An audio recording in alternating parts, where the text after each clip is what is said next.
So I'm now going to turn it over to Dr. Ellen Kim, who is the Associate Director of the Cutaneous Lymphoma Program at the University of Pennsylvania. And a great program tonight. She's going to share with you all about clinical trials, particularly in earlier stage disease, which is pretty exciting from my perspective. So I'm going to turn it over to Dr. Kim to take it from here. Thank you, Susan. It's great to see you. And thank you to everyone for joining us today, and especially to the Cutaneous Lymphoma Foundation for organizing this.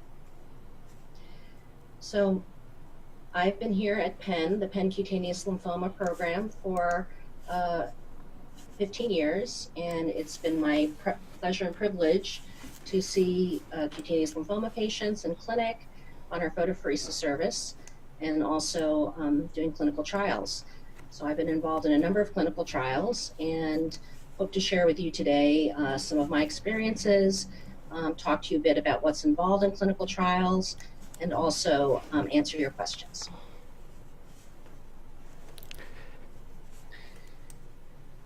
And today we're going to focus primarily on trials for early stage CTCL, and specifically mycosis fungoides. Dr.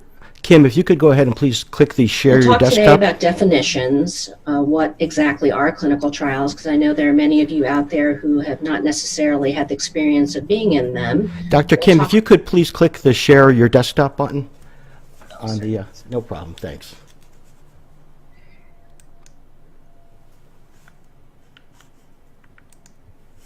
Just hover your cursor down to the bottom of the screen, and there you go, and then just moving it to full screen PowerPoint in the lower right. Thanks. There you go. All set. So we'll talk a little bit about who enters these kind of trials, where they're usually done, and why we even do them. We'll talk about the current clinical trials, the multicenter ones for early CTCL, and then I'll answer your questions. So I do want to let all of you know that because I perform clinical trials, I do work with lots of different companies. That is the nature of working in a rare disease like mycosis fungoides CTCL. To really get new drugs to the market, we have to work together. So multi-center efforts are absolutely important. And I've also been a consultant. This is just a picture of the Penn Cutaneous Lymphoma group. We have a large multidisciplinary group, and our director is Dr. Alan Rook. He's been doing this for 30 years. I've been with him for 15 years, and I have some wonderful colleagues here, Drs. Vittorio, Han, Vilasena Park, and Samimi on the dermatology side, as well as wonderful medical oncology and radiation oncology colleagues here at the Abraham Cancer Center. So this is the definition of a clinical trial. This I got from the World Health Organization, and it's essentially any research study that prospectively assigns human participants or groups of humans to one or more health-related interventions to evaluate the effects on health outcomes. So why do we do clinical trials for CTCL or any disease for that matter? Well, we want to evaluate something that treats it, so things like drugs, devices, interventions that might affect the disease. There are clinical trials that may look at ways to prevent a condition from happening. There are also clinical trials that look at diagnosis, so perhaps tests that either help diagnose the disease earlier or more accurately. We also have clinical trials that identify risk factors. So look at populations to see perhaps if we could understand which groups of people are at risk for developing the disease and why. And then finally, there are also trials that look at how can we improve health-related quality of life for patients. That's a really important issue for patients and for doctors to look at, that there are things we can do, even if it doesn't cure the CTCL, that may improve quality of life.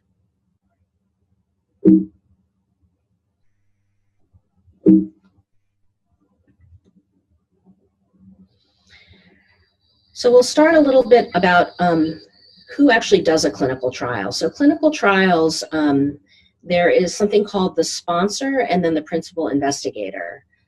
So the principal investigator and research team are the ones who you see as a patient, who actually will see you and treat you on the clinical trial.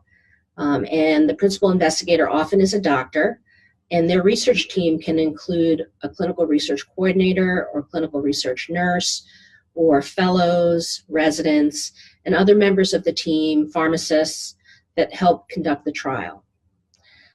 The sponsor is the person funding the trial. And usually in the case of CTCL, that's usually a pharmaceutical company that will sponsor these trials. But academic centers can also sponsor it, federal agencies, other healthcare providers, and even patient groups or voluntary groups. And where are they done? Well, clinical trials are done right where you see your doctor. They're done in hospitals and clinics, and often sometimes in the same physical space. But because they're part of this more formal research project, they're called clinical trials. So a few things to know about clinical trials. Clinical trials will often be suggested by a doctor as a possible treatment option for you if they think that the risks and benefits are comparable to what you are on currently. But participation is always voluntary. The doctors may suggest it and may even strongly suggest it, but ultimately it's your decision as a patient to decide whether it's the right fit for you at that time. Clinical trials are incredibly important in today's day and age because this is how we actually get new treatments to be developed and approved. They're the absolute basis for this. It's not enough for doctors or healthcare providers to say that something works. We have to prove it in an objective fashion in a clinical trial and show that data to the Food Drug Administration so they could see objectively that this treatment does improve things. So because of this, your participation in a clinical trial makes a difference in the care of future patients for sure. Even if the clinical trial drug doesn't work, just knowing that can help us guide patients toward a different direction. So of course, we always hope that a clinical trial medication will help you individually. We can't always guarantee it, and the benefits and risks to you depend on each trial. So that is an important thing to know about clinical trials. Since we don't have all the information yet, we can't tell you exactly the chance of a therapy working for your individual case. So some of the questions to ask that patients should discuss with their doctor when a clinical trial is being proposed. There's some very basic ones. What's being studied? Has it been tested before? There are different levels of clinical trials. There's phase 1, phase 2, and phase 3. And phase 1 trials are often to look at the right dose and to look at safety. And the actual effectiveness is not really known in the human population, but perhaps in the animal studies that have been done or preclinical studies. But phase 2 and phase 3 studies, there often are preliminary information about how effective the study medication is. The next question, what are the possible interventions I will receive and how is it decided? This is an important question because some trials are called open label trials. Open label means every subject that's enrolled will get the active medication. But then there are also trials that are called randomized controlled trials where the active drug is compared to either an alternative agent or to something called a placebo, and the results are compared. That's called a randomized control trial. And most clinical trials these days are randomized controlled trials. So if that's so, there is always a chance that you will be randomly assigned to receive not the drug, but the placebo or the alternative, and that's important to ask and understand. Next question, how do risks, side effects, benefits compare to my current treatment options? So this is really one of the most important questions patients have, understandably, and when you're going through the process to decide, your doctor will provide all the information possible based on preclinical studies, prior clinical trial studies about these issues. What tests or procedures are involved? So one of the interesting aspects about clinical trials is because we're looking at safety and how well one is tolerating the medication, there's often more testing, more blood tests, more biopsies, perhaps more scans that are done in a clinical trial setting than during a routine standard of care visit, particularly for early stage patients. So that is one aspect of clinical trials that you should be aware of before you enter. And then hand in hand with this is the question, how often are the visits? Because we're keeping a close eye on patients in clinical trials, and we want to make sure that you're tolerating the medication well for safety purposes, the visits are often much more frequent than standard of care visits to your doctor.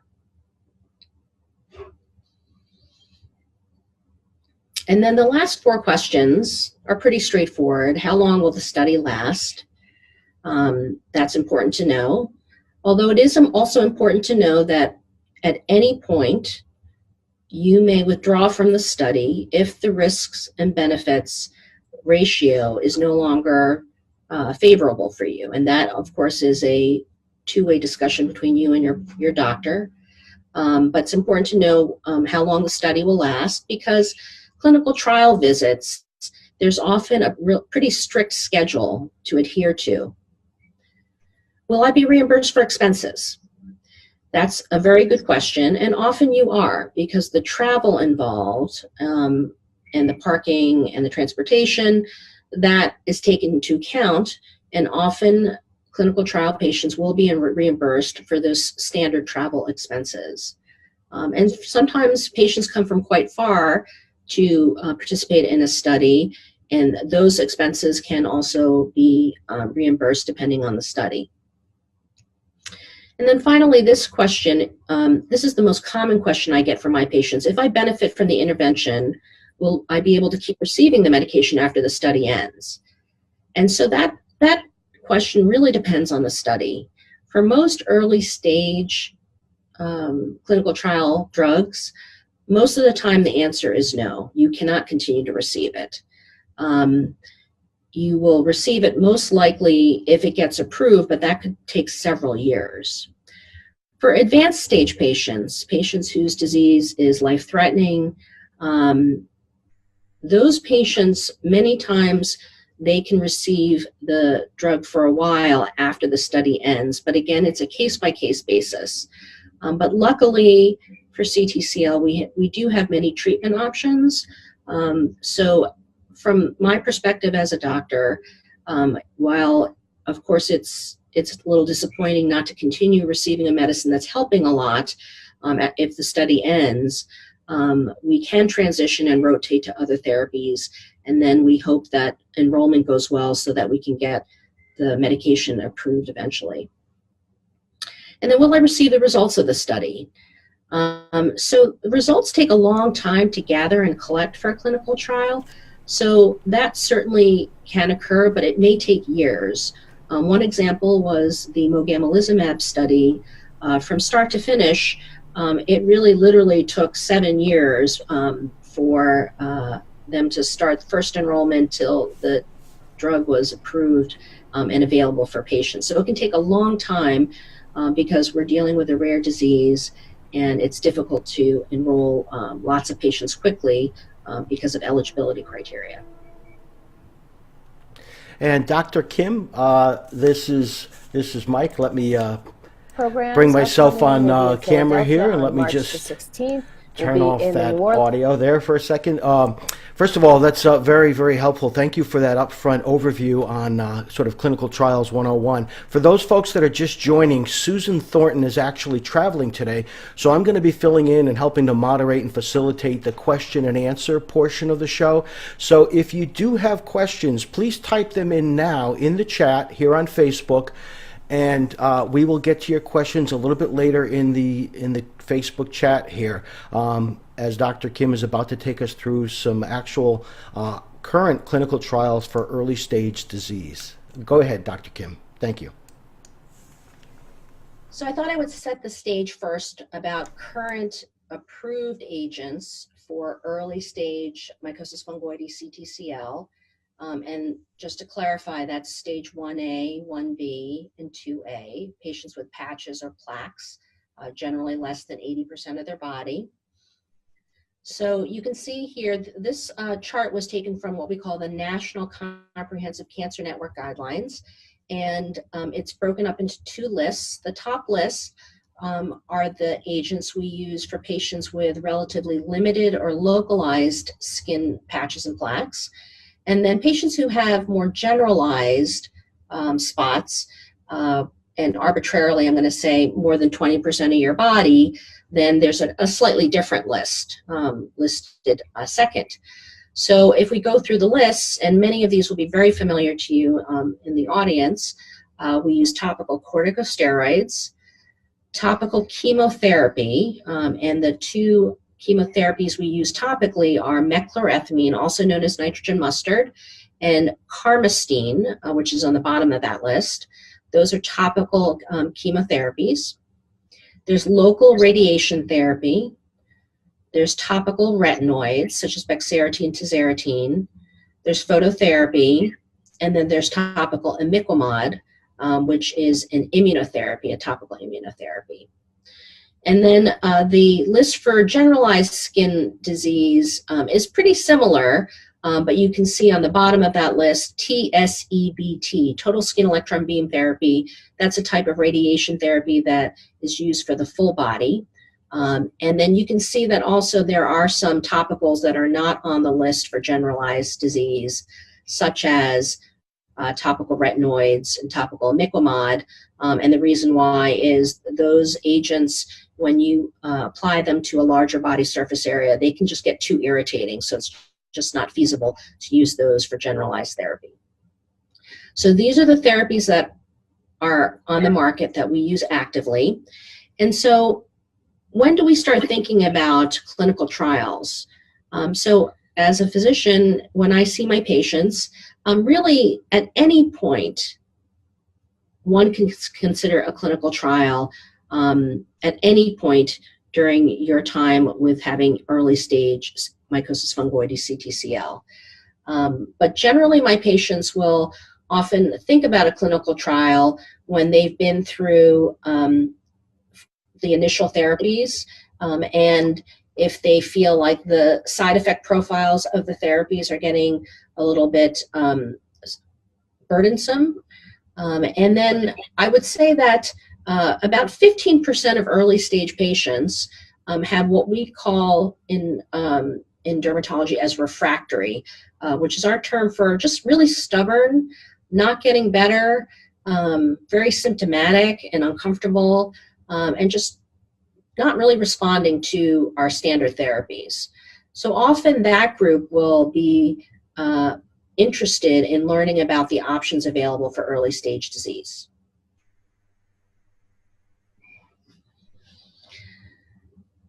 So I'm going to spend the rest of my time talking a bit about these three trials, and Mike, feel free to jump in with any questions, either from yourself or any questions that have come in that are relevant to this. So I've decided to focus on what we call the multicenter clinical trials. And for those of you out there, if you ever want to know about current clinical trials for your disease, the best way, the most complete way, is to go on this website called clinicaltrials.gov. This is a website that every single clinical trial is required to register their clinical trial on this website. And then you can search based on your disease, and also what state you live in, what's available. You can also look on the Cutaneous Lymphoma Foundation website as well for current enrolling clinical trials. So there are many that are out there, and some of them are just available at 1 or 2 centers. And I decided to focus on these 3 today, primarily because they're multi-center and would be open to more people. So the first trial is actually looking at topical naloxone. And this is a topical anti-itch cream that is looking at whether or not it relieves the pruritus or itch associated with CTCL. And so it's not looking at whether the CTCL clears up or goes into remission. It's looking at relief of itch. And the way topical naloxone works, it's an interesting medication. It blocks opioid receptors, which are important in mediating itch. But it's a topical agent, so it doesn't have the systemic side effects of an oral agent. And that's one of the things that is difficult for CTCL patients who are itchy. Many of the pills that you take for itching can often cause drowsiness or sleepiness. So this is currently enrolling. It's actually open to early and advanced stage patients. And again, it's looking at improvement in itch. So it's not necessarily treating your CTCL to look better or go into remission. But it's a relatively short trial. And since itch is such an important symptom, it is a very important trial for us to investigate whether or not this works. So the second trial, topical CD11301, also known as Revlimid, is another topical therapy that is being looked at in a multi-center fashion here in the US, France, and Germany. And this is a topical immunotherapy. So those of you who keep current on the CLF and Facebook sites know that immunotherapy is the hot area in cancer treatment currently. And there's many types of immunotherapy. And most of you have heard about systemic immunotherapies like the checkpoint inhibitors or things like CAR T-cell therapy for B-cell lymphomas. But there are topical immunotherapies as well. And this one, CD11301 or Revlimid, is a more potent version of imiquimod, which you saw on the previous slide. And so Revlimid, this is a phase 2 trial. It is randomized and controlled, and it will be looking at Revlimid in 2 different concentrations and comparing it to placebo during the first cycle. And then during second cycle, all the patients can receive active medication. So that is a way to ensure that patients who enroll, even though there's a chance you might receive placebo, if you tolerate therapy, there is a chance to cross into active treatment during cycle 2. We're pretty excited about this, therapy as well. So immunotherapy, stimulating your immune system to recognize and fight the cancer makes a lot of sense. And in Revlimid, the initial trial done as a phase 1 dose-finding trial here at Penn, they saw that if you applied the Revlimid to a few MF patches or plaques, they would see, of course, local responses. But the very interesting thing was even patches and plaques that were not being actively treated seemed to respond as well, which implied that treating topically and stimulating the local immune system resulted in a more systemic response without taking an internal therapy. So phase 1 trials are looking at safety and dose. And so this current trial is really being done to look at safety as well, but also to see whether we see objective clinical responses. So this is enrolling actively right now here in the US, France, and Germany. And then the last trial is topical SGX-301 and fluorescent light. And this trial is something called photodynamic therapy. So phototherapy is a very ancient therapy for CTCL. You saw it on the list in the previous slide. And as we all know, sunlight is beneficial for treating the skin manifestations of CTCL. But the downside of phototherapy is too much of it can result in skin cancers, such as squamous cell, basal cell, carcinoma, and of course melanoma. And so we're always looking for new therapies that harness the power of light without perhaps some of the downsides of chronic light therapy. So this topical SGX-301, also known as hypericin, is a topical that you apply to the skin, and it stays on overnight, and then you come in for a light treatment, not using ultraviolet light, but using visible light or fluorescent light, similar to the light bulbs in your home or office. And together, that therapy kills off the malignant T cells in CTCL. So this is a novel approach. It was investigated earlier, several years ago, in a study in psoriasis patients and CTCL patients, and they saw a response rate of about 59% in the 12 CTCL patients that were treated, and the safety profile was quite good. So now it's being pursued as a phase 3 trial, multicenter here in the U.S., and we are a site for all 3 of these trials currently, but this trial also has the possibility of what we call a placebo treatment during the first cycle, but then the subsequent cycles, then everybody gets the active treatment.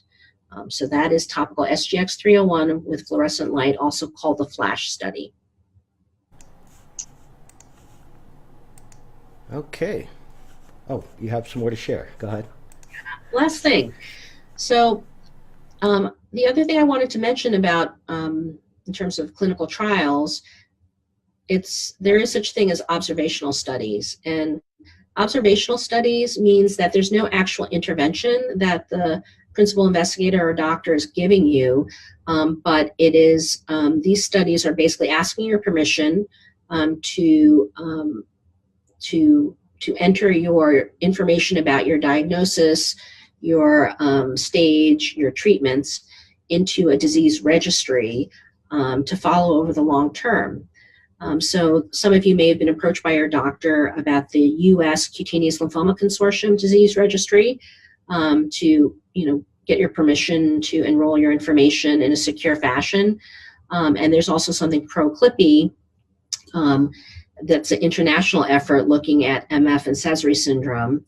And these disease registries are so very important. And I would encourage all of you to ask your doctors whether or not they participate, because hopefully by prospectively gathering information on patients in a really in a team fashion here in the US, but throughout the world, then we can pool our resources and study more successfully factors that predict prognosis, look at treatment patterns, whether certain treatments are more successful, who gets better with certain treatments. So these are very, very important disease registries that have gotten off the ground in the past 3-4 years. And I would encourage all of you to, think about,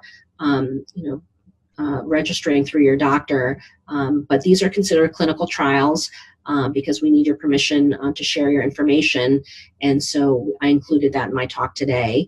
And then I just wanted to briefly mention, sometimes these studies are associated with a treatment. So there was one clinical trial, observational trial called PROVE that was looking at patients, close to 200 patients who received Valchlor gel as standard of care, and just asked very straightforward questions of how often you were using it, what kind of side effects did you have, what stage did you have, did you use it with other therapies, sort of real world use of the Valchlor gel. So that concluded, and results should come out within the next year on that observational study. So I'll stop there. That's all I have in terms of my slides, and I'm happy to answer any questions from Mike or the audience. That's so helpful. Thank you so much, Dr. Kim, for sharing that information on these early stage clinical trials. And again, if you're just joining us, Susan Thornton is on the road, but she will be back live to join us for next month's show, which, by the way, will be on stem cell transplants, so make note of that. But Dr. Kim, you mentioned that some of the reasons people might want to consider joining a clinical trial is if their disease might be refractory to standard FDA or approved treatments wherever they might live. But also, sometimes even patients might be interested in considering a clinical trial to get access to a treatment that might be effective, might be even potentially more effective than a currently approved treatment. That could be a reason as well. Is that right? Absolutely, yes. For early stage trials, it's interesting, most CTCL early stage trials, they don't require what we call prior certain set therapies. For more advanced stage trials, sometimes there are criteria that say, well, we will only study patients who did not respond to bexarotene or mogamulizumab. And these are criteria that are set by the FDA. The FDA always reviews clinical trial protocols because they want to make sure that the clinical trials are meeting a certain need and not reduplicating efforts.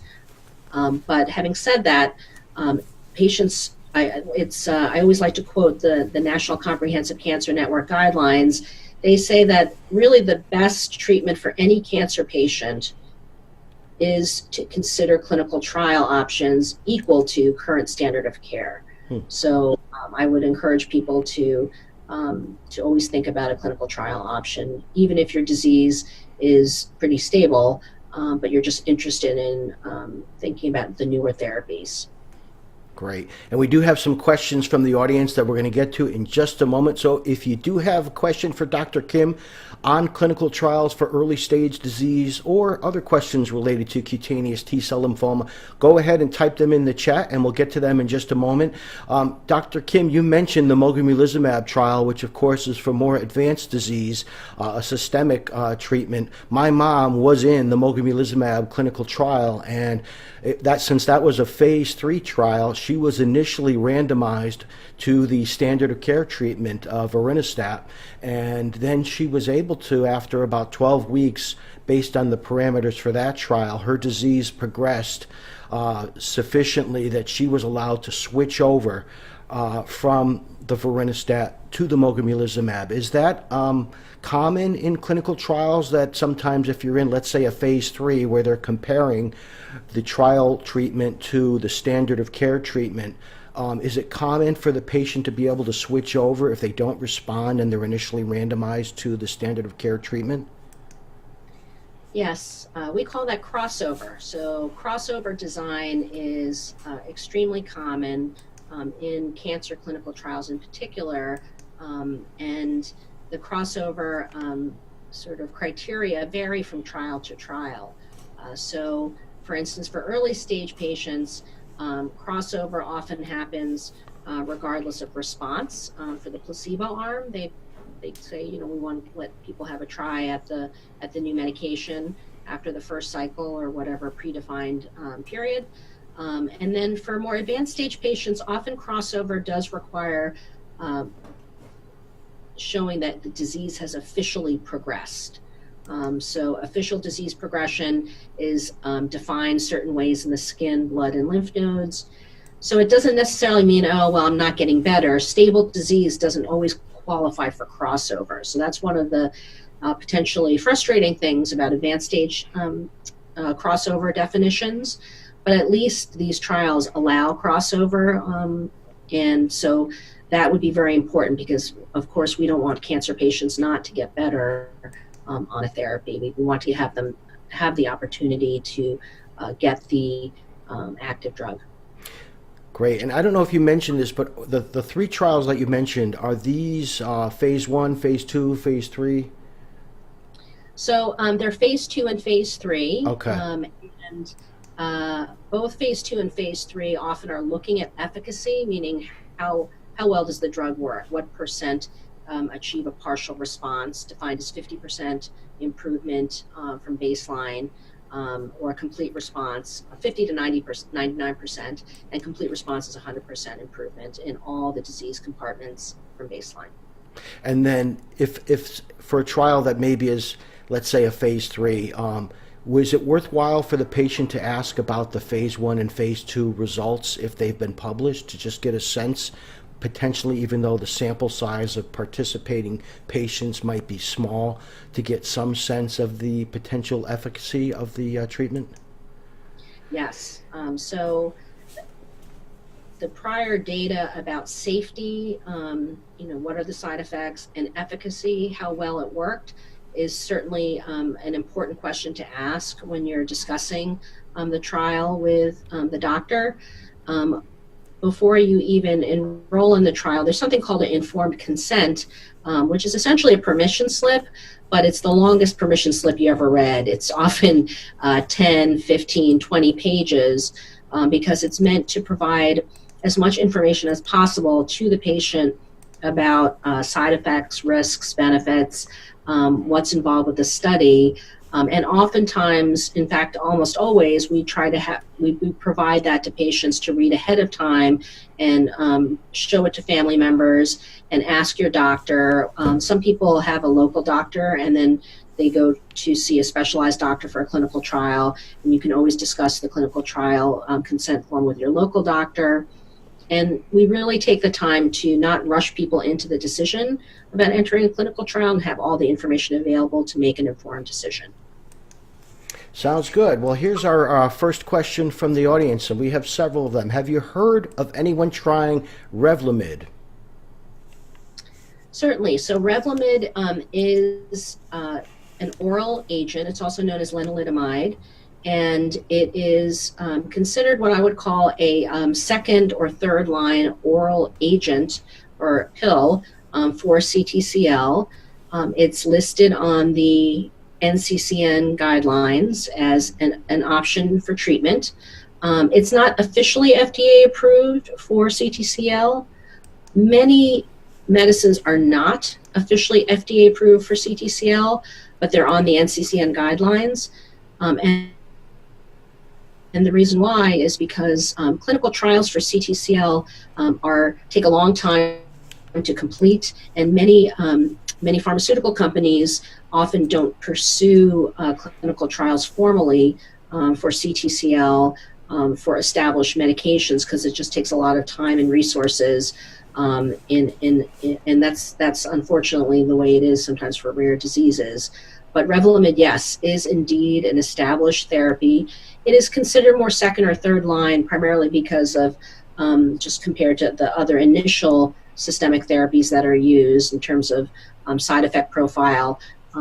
It may be a little bit stronger or a little bit more side effects than the standard initial systemic therapies that are listed as initial therapies.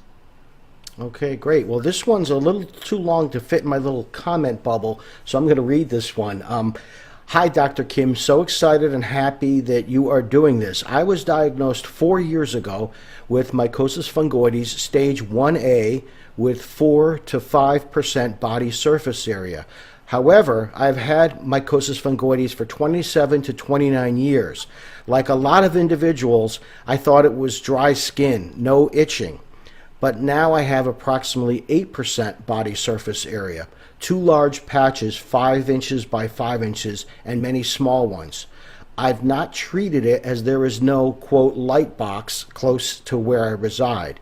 My questions: first, can I continue to practice active surveillance if I stay in patch stage? And then also, should I have another blood test to determine the CD4-CD8 relationship and LDH that may be circulating?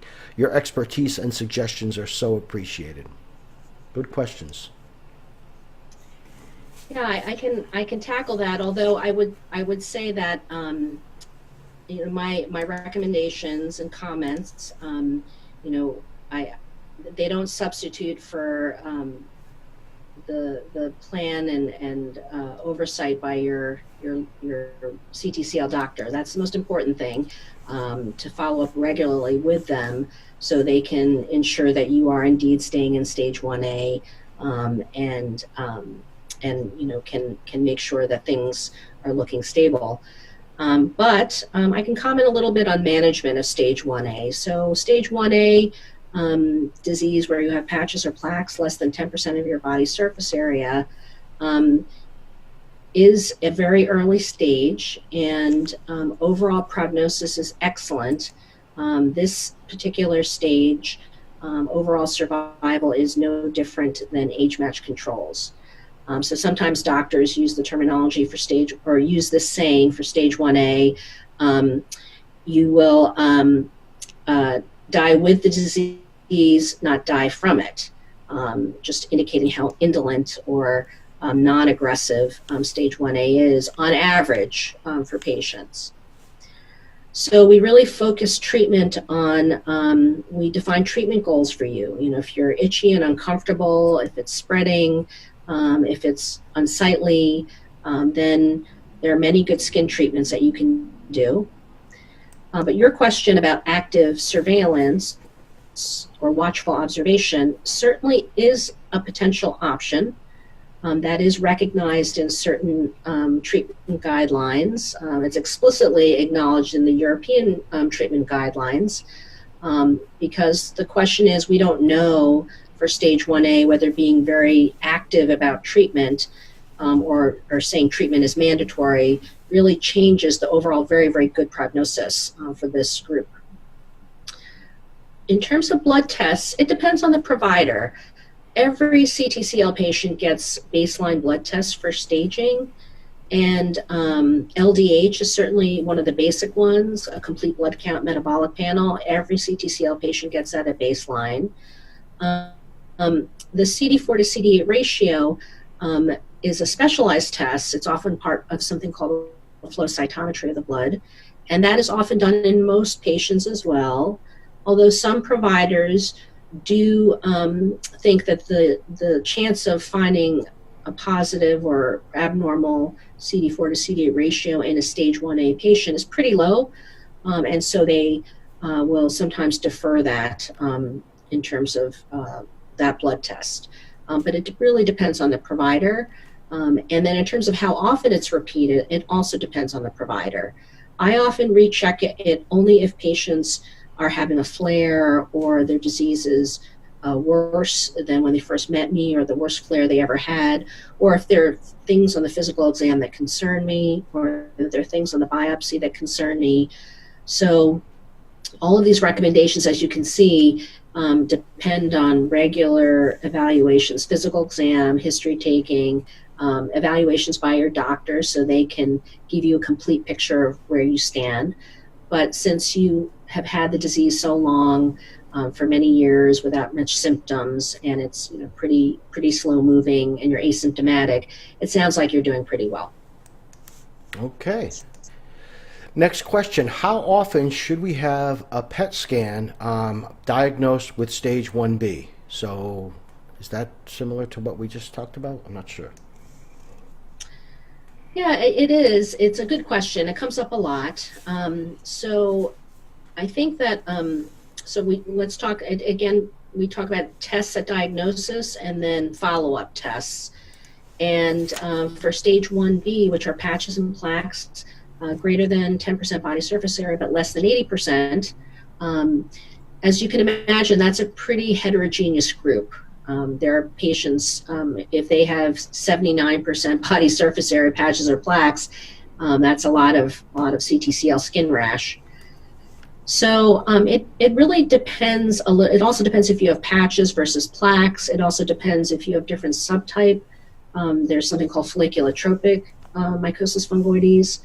There's also something called large cell transformation. These are pathological characteristics of some patients with stage 1B. So that will influence how often we check scans. And then also we examine your lymph nodes each time, and we ask you how you're feeling. Make sure you have no fevers, chills, night sweats, unintentional weight loss. So of course, if you have any of those abnormal things, and if we feel abnormal lymph nodes, then we repeat the scans.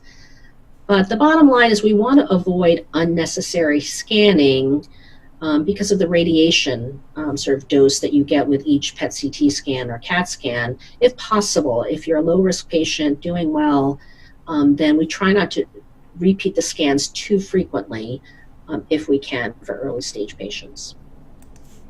Okay. Next question. If you suspect you have cutaneous T-cell lymphoma but not definitive results, can you ask for a particular treatment proactively? Or I guess, can you ask for a treatment proactively? I see the problem that it gets diagnosed very late. Well, this is one of the most important questions that patients have, is why is the diagnosis so delayed? Patients can sometimes have chronic skin rashes that we sometimes call T-cell dyscrasias or pre-CTCL, where it kind of looks like it but hasn't qualified yet based on pathology. It is frustrating. It's a frustrating situation for patients to be in. So there are therapies to help because patients can often have that borderline state for years. Things like topical steroids, phototherapy, oral methotrexate can certainly help with those borderline conditions and even clear you up. But is it mandatory to be on those things to prevent it from turning into CTCL? Unfortunately, we don't know the answer to that question. We're not sure. I don't think so, because CTCL is still a disease that has this very stubborn tendency to come back, even with all the therapies we have. That's why we still have clinical trials, because we're still searching for that cure. That's why we keep investigating new therapies. So even after successful therapy, whether it's skin therapy or systemic therapy, CTCL often likes to come back. But as long as it comes back similar to or better than when you were first diagnosed, then then that's reassuring. But for the people who don't even have the diagnosis yet, I'm not sure that being aggressive or active about treatment is going to prevent it from turning into it. And then the flip side is, some chronic treatments like phototherapy, some patients say, well, why not just be in phototherapy forever just to prevent it from getting worse? But there are definite downsides to that. As I mentioned, melanoma, skin cancers. So we don't like to do that either. We don't like to keep people on preventative therapy infinitely just to prevent the disease from getting worse or from the borderline conditions turning into the disease. Okay. Is there any known connection between mycosis fungoides and either lupus or liver diseases? As far as we know, no. That's a good question. Is CTCL associated with other medical conditions? Specifically in terms of the lupus, not directly, but there is literature that demonstrates that lymphoma in general, all lymphomas, non-Hodgkin's, Hodgkin's, all lymphomas, there's probably a higher risk of lymphomas in patients with autoimmune diseases like lupus because of this sort of chronic inflammatory state may predispose to an increased risk of any lymphoma. But whether CTCL is really associated with lupus per se, not necessarily. The only caveat, there is a subset, a different subtype of CTCL called subcutaneous panniculitis like T-cell lymphoma, SPTCL, which is a different entity than MF and Sezary syndrome. That entity has some overlap with some types of lupus, and is higher incidence in lupus patients. So that subtype, SPTCL, has an association with lupus. The other question was liver. I would say no. There is no formal association of any subtype of CTCL with liver disease per se, but certainly advanced CTCL could potentially involve the liver. Okay. Yeah, and actually, to that point, here's a question. How commonly can Sezary syndrome spread to other organs?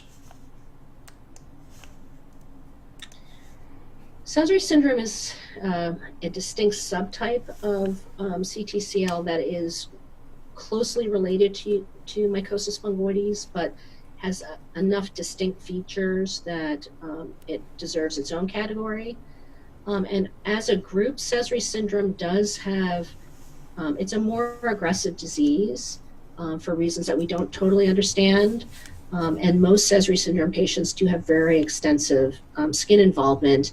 And when you have extensive skin involvement, there can be complications like skin infection, shedding, fissures, things like that, that can also be life-threatening.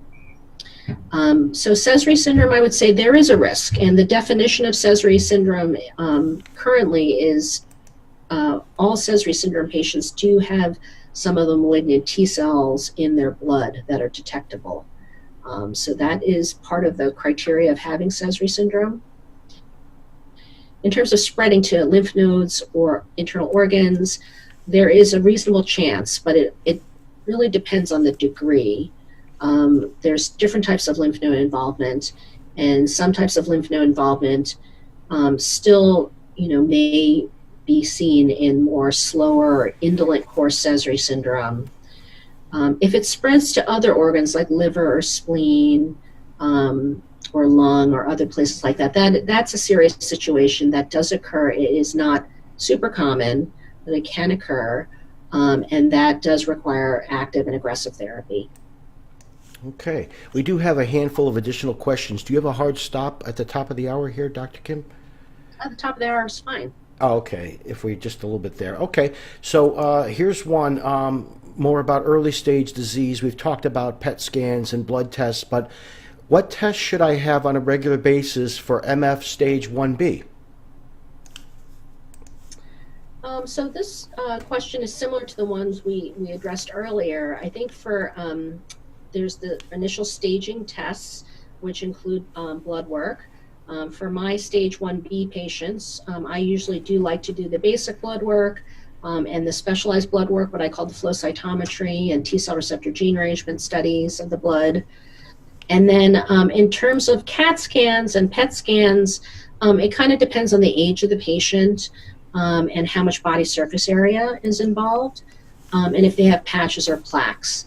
So if my patients have plaques, which are basically raised lesions that have a definitive thickness, all of my stage 1B patients get scans at the get-go. If you just have thin patches and you have less than 20% body surface area, oftentimes I will not get an initial CAT scan or PET scan as long as I don't feel abnormal lymph nodes or you don't have what we call the B symptoms of fevers, chills, night sweats, unintentional weight loss, or severe fatigue. The follow-up scans, we generally, if the baseline scans are normal, then we don't follow them up for stage 1B patients unless something new comes up, unless we think your disease is progressing, unless you have those new symptoms I mentioned that you're not feeling great, unless we can see that your lymph nodes are getting bigger than the size of a green grape, and we don't think it's due to some other cause, then we would repeat the scans. Okay. Here's one. Dr. Kim, I really miss seeing you. Can any of these trials be coordinated at the RWJ Rutgers Cancer Institute in New Jersey?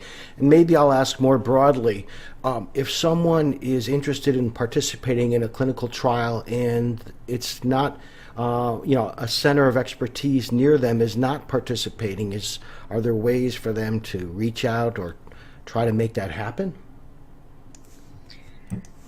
Well, so the Cutaneous Lymphoma Foundation really is a wonderful resource, and in addition to the website where you can often get information about the clinical trial, if you reach out to the CLF staff, they often can do the legwork to try to connect you with people affiliated with the trial, and they can then try to identify a site that is closer to you. That is one of the hurdles. Most of these trials are done at specialty centers. And as we all know, traveling to a specialty center not only is distance, but also extremely aggravating. Coming into Penn and navigating the parking is guaranteed to raise your blood pressure through the roof. So that is a major issue. But what I would say is go through the CLF, and they will definitely, they've been tremendous advocates in raising awareness about the studies. And there are sometimes creative ways to have patients participate that sometimes, overnight stays can be arranged, the day before the treatment. Certain transportation agreements can be made depending on the situation. So I would reach out through the CLF. Okay, great suggestion. We have time for one more question. I heard some patients are receiving narrowband course every winter or once every 4 months prophylactically against relapse of patches. It can be anything helping to protect against relapse. So I guess, is there anything that can help to prevent relapse? So that question touches upon the issue of maintenance therapy. So there's active therapy when you're trying to clear somebody and achieve some sort of clinical response. And then there's the maintenance therapy, which means the therapy is being continued or tapered, but continued anyway to maintain the response. So for narrowband UVB, active therapy is 2 or 3 times a week. And every time you go, they increase the dose. Often the maximum time you're in there is between 5 to 10 minutes. And it can take anywhere from 4 to 24 months to achieve, your full response. Everybody's different. Once you achieve full response, then your doctor, every patient talks with their doctor about the pros and cons of maintenance therapy. And maintenance therapy then means tapering to once a week for a while, then once every other week for a while. Some lucky patients can tolerate once every 3 weeks or once every 4 weeks. Sometimes when you get to such low frequency maintenance, you lose your background tan, and so then even at the lowest doses of light, you start to get a sunburn. So that's why sometimes maintenance can only be done every other week, every 3 weeks. I've never had a patient on every 4 weeks just because they couldn't tolerate it. But if you tolerate it, that would be okay. And some patients elect to do that. They stay on maintenance therapy as long as they don't develop skin cancers, as long as their skin looks okay. Then every time you follow up with your doctor, you discuss whether you want to continue maintenance or not. What we do not know, there is no medical literature to prove that pursuing maintenance is better for you in the long run from a disease progression or overall survival standpoint. It sounds like it would make a difference logically, but there's no proof in the medical literature that that is true. And there is proof, however, that maintenance therapy sometimes has long-term risks. So in the 1970s and 80s, we had patients on maintenance phototherapy for decades for CTCL because we thought it would prevent progression. But unfortunately, then we saw really rising rates of multiple skin cancers and even life-threatening melanoma. So the issue of maintenance therapy really should be done on a case-by-case basis. But if your doctor thinks your skin is pretty low risk from a skin cancer standpoint, and you're tolerating it okay, and you understand the risk benefits, then many patients do pursue maintenance therapy. That's really interesting. And somebody had asked earlier, is there really any way to completely eradicate all the malignant T cells out of the body? I guess that would be sort of a complete remission. And I mean, it is possible, isn't it, Dr. Kim? But, it just depends, right? It depends. I mean, CTCL falls into or mycosis fungoides, Sezary syndrome, CTCL. They're they're the type of lymphoma. They're what we call more indolent lymphomas. So the good news is for many patients, especially with early stage, it's very slow moving. The bad news is that even with the strongest therapies, it's hard to eradicate that last original CTCL cell. Even with chemotherapy, that's why we don't do systemic chemotherapy anymore, is because you would kill off 99.9% of the cells, but then invariably you couldn't kill off that one last one and it would just start to build back up again. So everything with CTCL therapy is a balance of risk benefit. We want to treat the disease, control it, prevent the complications, but we don't want to go overboard with the long-term side effects and toxicities of therapy. And we don't want to just treat people, especially early stage patients, to quote, prevent progression, because we don't know whether or not that really, whether that happens with being kind of aggressive or active about keeping the disease in remission 100% of the time. We just don't know. And in other indolent lymphomas in hematology oncology, active observation or having periods of, time off therapy is certainly very common and acceptable. Well, that's great. Thank you so much, Dr. Kim. I mean, there's so much that we've learned today, and there's still so much to learn. Thankfully, there's so much ongoing research supported by the Cutaneous Lymphoma Foundation and by professionals like you who care so much about the patient community and make such a difference. So we're so grateful that you joined us today. And is there anything you want to share with the audience before we head out here? No, thank you so much, Mike, and I'm very grateful to the CLF. Hello to all of my patients out there who still see me or are far away. Take care of yourselves and continue to fight the good fight.